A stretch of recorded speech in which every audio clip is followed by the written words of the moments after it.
tonight when he will be returning to Singapore. Singapore is an important partner for us. The two countries share a long-standing friendship and a strong, multifaceted bilateral partnership marked by mutual understanding. This is a significant visit as it coincides with the 60th anniversary of diplomatic relations between India and Singapore, which were established soon after Singapore's independence in 1965. In fact, India was among the first countries to formalize diplomatic ties with Singapore. The visit is also special as it marks a year of Prime Minister Modi's successful visit to Singapore on 4-5 September 2024. Prime Minister Wong is accompanied by his spouse, Mrs. Wong, and a high-level delegation comprising 3 ministers and senior officials. On his arrival in Delhi, Prime Minister Wong visited Rajghat, where he paid his respects to Mahatma Gandhi.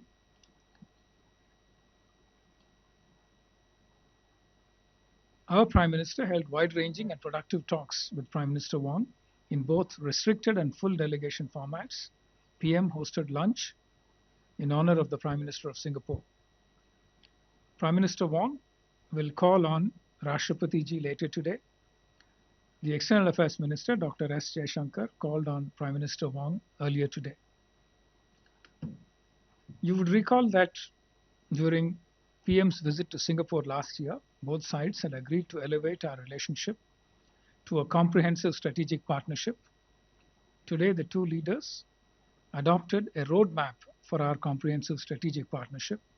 The roadmap truly reflects the range and depth of our bilateral cooperation and provides direction and momentum to it. This roadmap will facilitate bilateral engagements across 8 priority areas, including economic cooperation, skills development, digitalization, sustainability, connectivity, healthcare and medicine, defense and security cooperation, and people-to-people and cultural exchanges. 5 agreements or MOUs have been concluded in important fields and were exchanged a short while ago. These include cooperation on a green and digital shipping corridor, promoting collaboration in the space sector, cooperation in training and R&D in the field of civil aviation, cooperation on digital asset innovation, and establishment of a national center of excellence for skilling in advanced manufacturing in Chennai.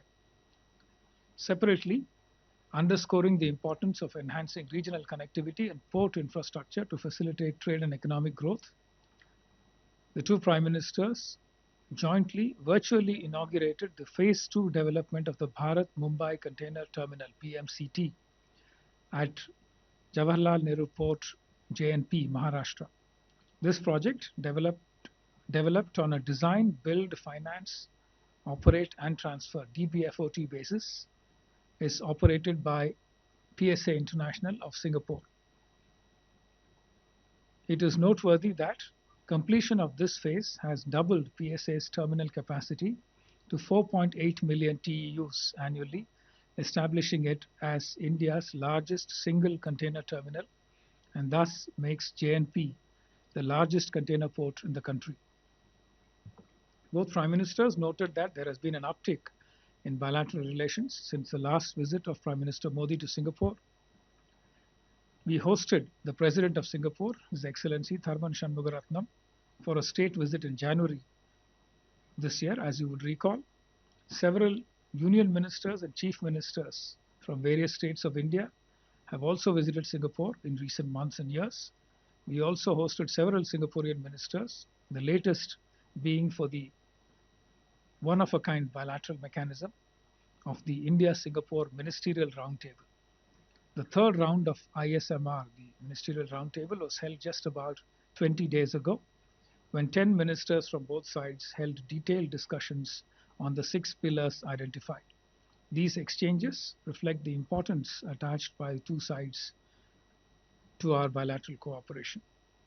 The two Prime Ministers appreciated the sustained expansion in bilateral trade, which has grown from about $6.7 billion in 2004-05 to nearly $35 billion in 2024-25.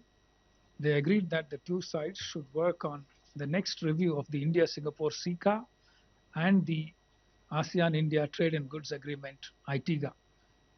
The Prime Ministers also appreciated the growing investment flows between India and Singapore and noted the potential to increase these further. As you would recall, in financial year 2024-25, Singapore was the largest source of FDI into India, and it is also the largest for cumulative FDI into India, amounting to nearly $170 billion. Many Indian companies have also established their footprint in Singapore as a gateway to Southeast Asia and beyond. India-Singapore relations are not only robust but are also future-oriented, our cooperation expanding to new and emerging areas. The two Prime Ministers expressed satisfaction on progress made in new areas such as semiconductors, green economy, including green shipping, skill development, digitalization, space, next generation industrial parks, etc. We had exchanged an MOU on semiconductor ecosystem partnership during the visit of Prime Minister Modi to Singapore last year. Under this MOU, we have set up a bilateral semiconductor policy dialogue, and both sides are working on investments, business-to-business connect, skilling, and R&D to promote the semiconductor ecosystem in India, thus making it a very promising area of cooperation in the coming years. Singapore has also been an important partner for us in the field of education, capacity building, and skill development. We appreciate Singapore's support for the National Center of Excellence in Skilling project. Singapore will be our partner for the National Center of Excellence in Skilling in the area of advanced manufacturing to be set up at the National Skill Training Institute in Chennai. Singaporean companies have also invested in green hydrogen and green ammonia space in India. The MOU concluded on green and digital shipping corridor will facilitate collaboration on zero or near zero greenhouse gas emission fuel supply chains, and our maritime industries stand to benefit from this agreement. Under the digitization pillar, we have the UPI Pay Now Connect, established in 2023, and has emerged as an important collaboration project in fintech. Both sides are now expanding its scope and reach. We also exchanged the MOU on digital asset innovation today, which will help foster cooperation between RBI on our side and the Monetary Authority of Singapore, MEAS, in the digital space, including central bank digital currencies, CBDCs. We also have ongoing cooperation in the area of space. ISRO has launched 18 Singaporean satellites in the past, and with the MOU exchange today, we will be working for further collaboration in the areas of space technology and space startups. Defense cooperation was also acknowledged as an important area of bilateral partnership. It was agreed to further the momentum of exchanges and training cooperation, as well as engagement between the two sides, including all the three services. There was also agreement to explore cooperation in the defense technology space. Finally, India and Singapore have very strong people-to-people bonds. The thriving Indian community in Singapore is a living bridge and makes valuable contributions. It was agreed to further strengthen our cultural and people-to-people ties. The two Prime Ministers also discussed India's relations with ASEAN, and Singapore has always been an important partner in India's Act East policy. So this is basically what I had for my opening remarks. We are happy to take any questions. Thank you very much. Okay, the floor is open now. So questions? We go here first with Keshav. Thank you. Keshav Padmanabhan from The Print. And so I just wanted to ask, with Singapore being one of the largest funders of FDI in India over the last, say, 25 years, have they announced or spoke about any targets that annually they want to increase in terms of investment in India? And the larger context of this is with Japan recently saying they want to double their investment and Singapore seemingly bullish. What does that say when we talk about the larger context of tariffs and the global geopolitics when it comes to Indian businesses? And if you would permit me another question, the joint statement had something on the patrolling across the Malacca Straits that India is interested in. And this is something that the two sides want to work on with defense and security engagement. Could you give us a sense of what really was discussed with regards to this specific proposal as well? Thank you. Siddhant? Hi, sir. Siddhant from Vion. Was there any discussion on Donald Trump's tariff, a concern for both countries? Any specific conversation on that part? And also, secondly, the Prime Minister mentioned about cooperation in civil nuclear domain. What kind of cooperation we're looking at?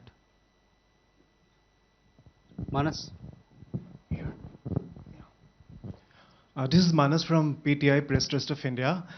Just wanted to check with you, was there any discussion about a proposal to export solar energy from India to Singapore via kind of underwater cable that could be used for data connectivity also? And also on the nuclear thing, are we looking at SMRs for nuclear cooperation between the two countries? Thank you. Yeshi?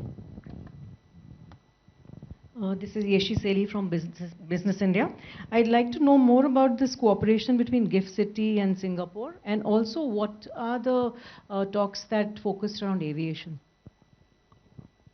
You have a question there, yes. Hi sir, this is Vishu from ANI. You mentioned about the Defense Corporation. Can you give us some more detail what kind of cooperation are we planning with Singapore? Are they interested in buying Indian weaponry or something? So we have enough questions for you to answer. All right, thank you. Let me start with FDI. Singapore has been a very important partner for FDI over many, many years. In fact, over the last 7 years or so, Singapore has been the largest FDI investor in India, averaging about $15 billion a year. In fact, the cumulative FDI from Singapore since the time we started keeping figures in around 2000 works out to about $170 billion. So clearly, there is a lot of interest. But given that the growth story of India is intact, the fact that there are multiple opportunities coming up, the fact that there are uncertainties globally, Singapore continues to see India as a place where significant growth is possible and their returns will continue to be good. And therefore, they are looking at investing increasingly in India in the coming years too, in line with the trend that we have seen over the last 2 decades or so. But there is no specific target set by the two sides. Overall, the scene is bullish, but we haven't set any targets.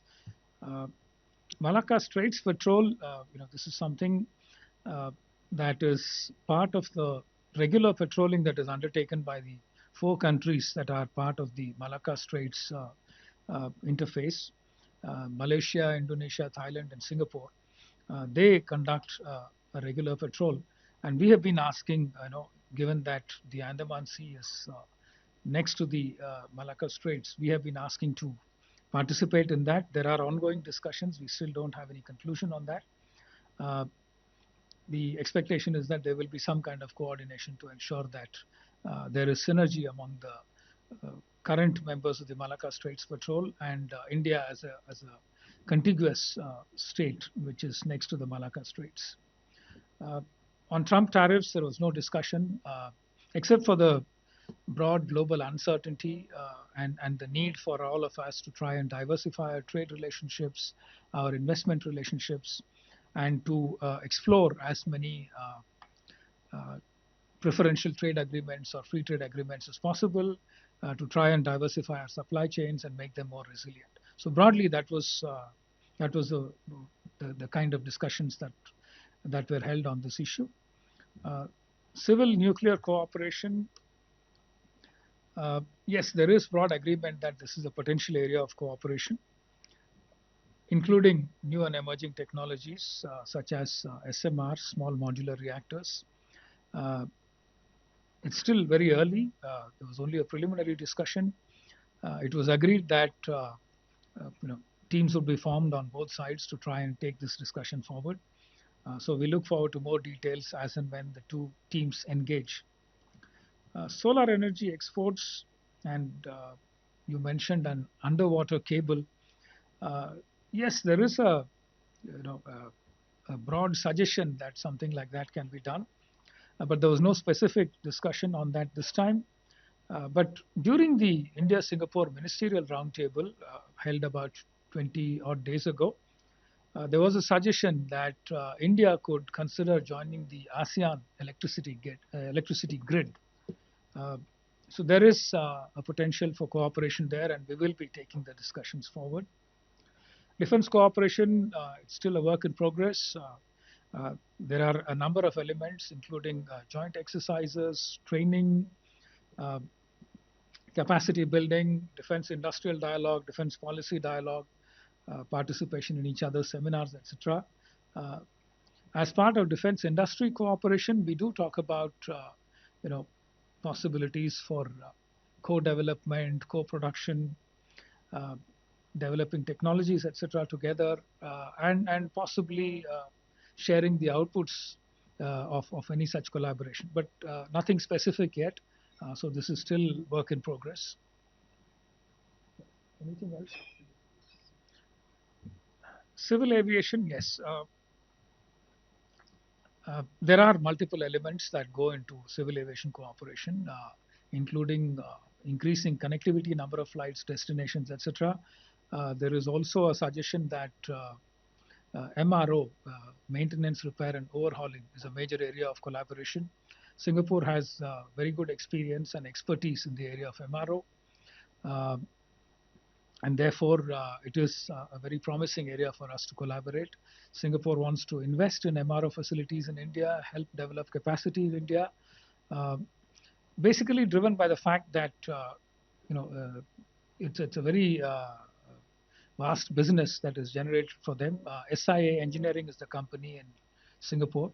They want to partner with the Tatas, since Singapore Airlines is invested in Tatas to the extent of in Air India to the extent of 25%. So it makes sense for them to collaborate in the area of MRO with Tatas, and also to help develop capacity in India, and to use the land availability in India to set up MRO facilities. So broadly, those are the areas where we collaborate in the area of civil aviation. Okay, Sudhi, please. Sir, Shruti Ranjan from Bloomberg. So on the semiconductors thing, if you could give us an understanding what exactly, what was decided today, and therefore going forward, are we looking at investments? Are we looking at design help? What are we looking at? Kalul?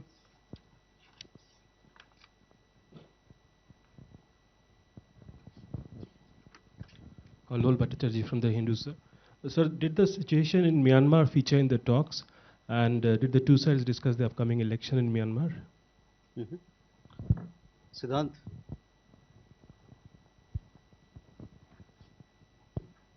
Hi, sir. I'm Siddhant from CNN News 18. Sir, joint statement mentions the third review of CECA and substantial review of ASEAN-India trade in goods agreement. Sir, if you can elaborate a little bit on what is Singapore's point of view as far as the review of these two existing agreements is concerned. Thank you. Neeraj? Sir नमस्कार, मैं नीरज सुबह प्रभा साक्षी से। Sir मेरा प्रश्न ये है कि जो आज का जो जॉइंट स्टेटमेंट है उसमें कहा गया है कि मंत्री स्तरीय गोलमेज बैठकें होंगी, तो इसका आयोजन कब से होगा? और मलक्का वाले प्रश्न का हालांकि आपने उत्तर दे दिया है, लेकिन अगर आप उसको हिंदी में दोहरा सकें। कोशिश करेंगे। Okay. You have a question? Manas? Manas again from PTI. Just gone through the joint statement actually, and it says that both the countries will cooperate in development of unmanned vessels under the broader framework of defense cooperation. So what kind of platform it would be? Unmanned vessels, kind of underwater, or something related to that? Neeraj आपका सवाल है? बोलिए। Sir Neeraj हूँ news 18 India से। Joint statement में food security को लेकर cooperation बढ़ाने की बात की गई है, उसके मायने क्या है? क्योंकि तीसरे देश का भी जिक्र किया गया उसमें।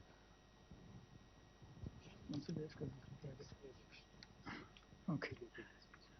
All right. Let me start with semiconductors. we have this India-Singapore semiconductor ecosystem partnership, which was signed during Prime Minister Modi's visit to Singapore last year. It provides a framework for cooperation on developing semiconductor supply chains. Singapore started manufacturing hard disks, Seagate and others invested in Singapore many years ago, and therefore they have a very good experience with high value manufacturing. Given that Singapore is a country with wages or wage levels that are far higher than India, and the fact that they are short of land, they focus on high value manufacturing, and electronics is an area that they focused on quite early. So therefore, we have a lot to benefit by cooperating with them. We, using the MOU that was signed, we set up a semiconductor policy dialogue to help learn something from them in terms of regulating the semiconductor ecosystem. We are also collaborating with them, and work has already started on it for semiconductor R&D and skilling. We need to develop a skilling ecosystem so that our youngsters are trained to be able to respond to industry needs when it comes to semiconductor investments and facilities that are set up. Singapore has also expressed interest in investments in this sector and also getting their private sector companies to come in and expand their presence in India, to set up a semiconductor manufacturing ecosystem, clusters for both design and fabrication. We are also looking at developing supply chain resilience, diversifying sources, and a large Singapore delegation, industry delegation, visited Semicon India. One of their pavilion was one of the largest. We are also looking at what is called a green laning initiative. Green laning initiative. I mean, it's a new name, it's a new idea. The aim is to try and optimize the supply chains on the two sides. There is a pilot that they will carry out to study how exactly the supply chains are distributed between India and Singapore, and how to optimize them in a way that risks are minimized, efficiencies are maximized, including logistical efficiencies. So all these are areas that we are working in the area of semiconductors. On Myanmar, there was no discussion. It was not a subject that was raised by either side. SICA ITGA review, as I said, Singapore is an important partner for us when it comes to working with our ASEAN partners, the rest of the ASEAN partners. They are one of our strongest partners when it comes to trade and investment, as I mentioned earlier. We've had a SICA with Singapore, which came into force sometime in 2005-06. And of course, ITGA review, we've heard so much about it in the last couple of months. Singapore has agreed to advance our help explain our position to the rest of the ASEAN partners in terms of the need to arrive at a reviewed arrangement that can result in a win-win situation for both sides. The broad grievance on our side is that the trade deficit on our side has increased since the time the ITGA was signed, and that we should try and tweak the arrangements in such a way that we come to a more balanced trade situation. There are a few suggestions made by the Department of Commerce. I will not go into the details, but these are matters of negotiation, and we hope to arrive at a more balanced solution to this. Food security is an area of interest for Singapore. So there's no serious agriculture in Singapore. It depends entirely on imports for all its food needs, and therefore India comes across as a useful partner for food security.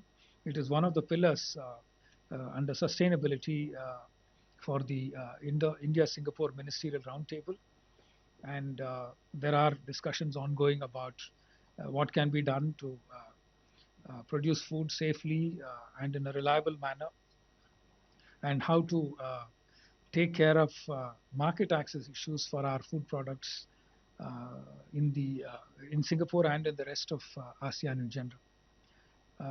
Unmanned vessels is again a new area identified for collaboration. We don't have much details. It could include unmanned surface vessels, possibly even underwater vessels. It's still too early to go into the details on that. But clearly, new and emerging defense technologies are areas of interest. Singapore has a strong R&D ecosystem. There are a number of specialized agencies like A-STAR that promote R&D initiatives in Singapore. So the broad aim will be to try and connect the two startup ecosystems, undertake joint R&D projects in such a way that technologies of interest can be promoted.